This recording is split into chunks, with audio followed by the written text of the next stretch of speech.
ब्रह्मचारिणी बेटी। माथुर परिवार की बेटी शेफाली शादी नहीं करना चाहती थी और इस वजह से मिस्टर और मिसेस माथुर काफी परेशान रहते थे। उन्होंने कई बार अपनी बेटी शेफाली से इस बारे में बात करने की कोशिश की, लेकिन शेफाली हर बार ये कहकर बात को टाल देती थी कि उसे शादी करने में बिल्कुल भी इंटरेस्ट नहीं है। शेफाली का एक भाई भी था, उसका नाम था विशाल। शेफाली की उम्र लगभग 30 साल की हो चुकी थी और विशाल उससे छोटा। एक दिन मिस्टर माथुर कहते हैं, शेफाली बेटा, अगर तुम शादी नहीं करोगी तो आने वाले वक्त में विशाल की शादी में भी बहुत प्रॉब्लम आएगी। आखिर क्या वजह है, तुम शादी क्यों नहीं करना चाहती हो? पापा, अब मेरी जॉब लग चुकी है और कॉलेज के टाइम में भी मुझे कोई पसंद नहीं था। पता नहीं क्यों मुझे किसी लड़की के साथ रहने और उससे शादी करने में बिल्कुल इंटरेस्ट नहीं है।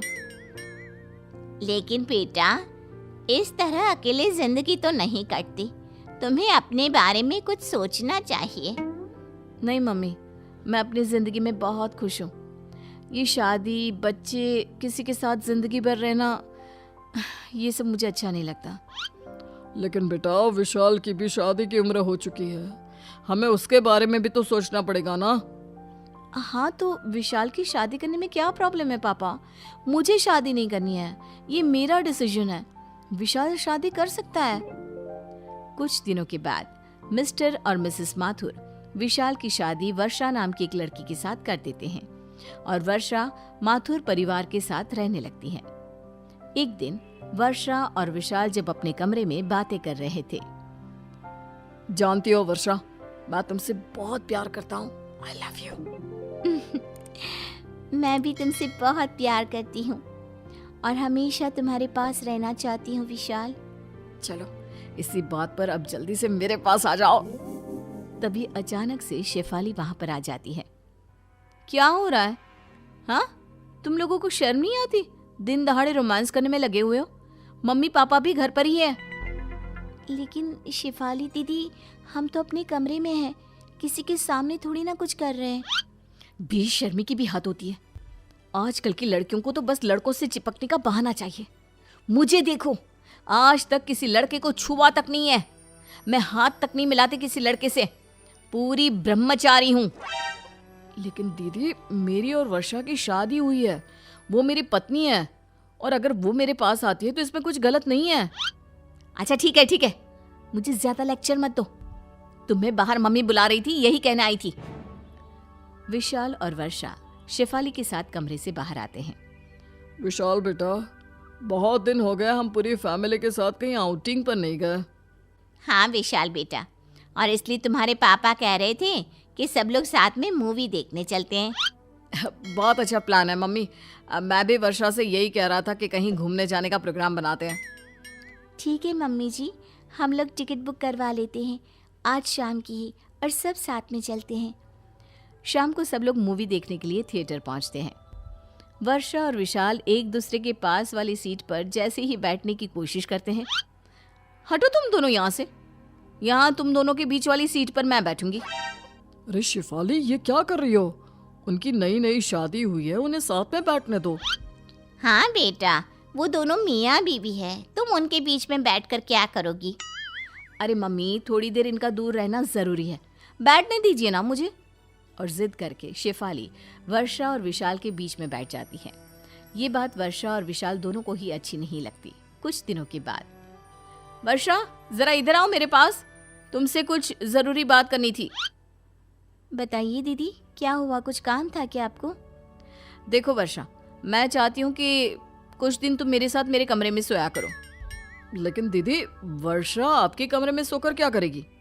क्यों? तुमसे 2 दिन भी अपनी बीवी से दूर नहीं रहा जाता क्या? बेटा, विशाल सही तो कह रहा है, और वर्षा को तुम्हारे कमरे में सोने की क्या जरूरत है? बस ऐसे ही मम्मी, मैं चाहती हूँ कि कुछ दिन वो मेरे साथ रहे, मुझसे बातें करे।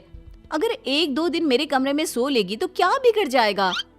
बेटा, उनकी अभी अभी नई नई शादी हुई है, तुम तो कुछ भी नहीं समझती हो। अरे मम्मी, शादी होने का मतलब ये थोड़ी ना है कि दिन रात एक दूसरे के साथ रहो, एक दूसरे से चिपक कर रहो। अब हो गई ना शादी। मुझे देखो, 30 साल से ऊपर की हो गई हूँ, लेकिन अभी तक ऐसी कोई फीलिंग मेरे दिल में नहीं आती। माथुर परिवार शेफाली की इन हरकतों से परेशान हो जाता है और फिर वर्षा और विशाल मिलकर एक प्लान बनाते हैं। शेफाली दीदी, मेरे ऑफिस का एक कलीग है, उसने अभी अभी ज्वाइन किया है। कुछ दिन वो हमारे ही घर आकर रहने वाला है। अरे ऐसे कैसे कोई अनजान लड़का हमारे घर में आकर रहेगा? अरे बेटा, किसी की मदद करने में क्या बुराई है। अच्छा ठीक है, लेकिन उससे कहना कि घर की औरतों से थोड़ा दूर ही रहे, ज्यादा बात करने की और चिपकने की जरूरत नहीं है। और कुछ दिनों के बाद अमन नाम का एक लड़का जो शेफाली की उम्र का था मिस्टर माथुर के घर पर रहने आता है। एक दिन सुबह के वक्त। वैसे शेफाली जी, शायद आपसे किसी ने कहा नहीं, लेकिन आप दिखने में बहुत खूबसूरत हैं। देखो, तुम अपने काम से काम रखो, मुझे इस तरह की झूठी तारीफ बिल्कुल पसंद नहीं है। लेकिन मन ही मन शेफाली को अमन का अपनी तारीफ करना बहुत अच्छा लगता है। और फिर अगले दिन, शेफाली जी, आप ऑफिस जा रही है? मैं भी उधर ही जा रहा था, चलिए मैं आपको छोड़ देता हूँ। अरे नहीं, मैं अकेले चली जाऊंगी। मैं किसी लड़के के साथ घर से बाहर जाना पसंद नहीं करती। अरे कोई बात नहीं, एक ही रास्ते पर जा रहे हैं, इसमें क्या हुआ, चलिए बैठ जाइए। वो चलो ठीक है। शेफाली अमन के साथ चली जाती है। एक दिन ऑफिस से आने के बाद, माँ मेरी तबीयत ठीक नहीं है, मैं अपने कमरे में आराम करने जा रही हूँ, आप प्लीज मेरे लिए कॉफी बना दो, बहुत सर दर्द हो रहा है।